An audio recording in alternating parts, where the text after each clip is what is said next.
This video is on how to find a missing angle in an isosceles triangle. So you need to watch my other video, which is on recognising angles in triangles. So what you should know is from that is that when you've got an isosceles triangle, two sides are the same and one is different. And that same rule applies for the angles. So if I know that these two sides are the same, I know that these angles at the bottom are the same as well.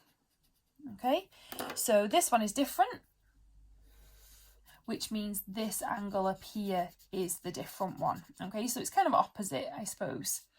Okay, so once I know that, now I know that these two angles are the same, what I would do is, and this is what I tell my class to do, is label what you already know. So therefore, if I know that the orange angles are 52 degrees, because that's what we're told for this one, I already know that this angle here is 52 as well.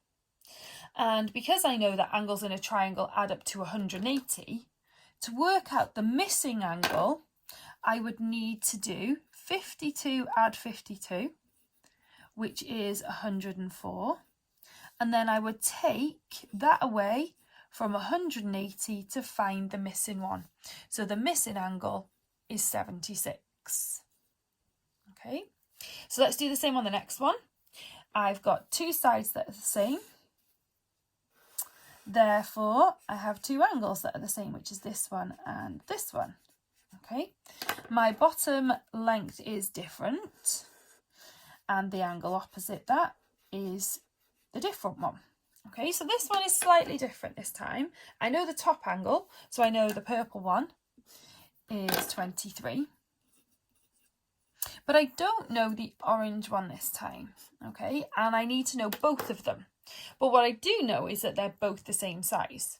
So the only thing I can do right now is do 180, take away the 23, okay?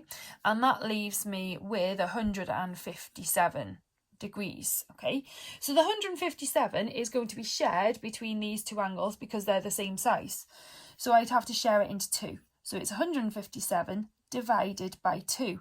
Okay, I've picked an odd number here, but that's okay, so we would just halve it. Okay, so if I was doing this and you hadn't got a calculator or you weren't sure what to do, I would do it like this. So I know that I've got 100, I've got 50, and I've got 7.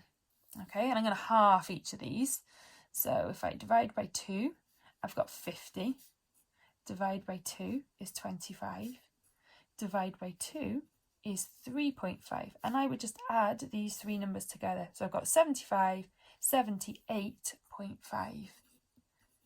So each of these angles is 78.5 degrees.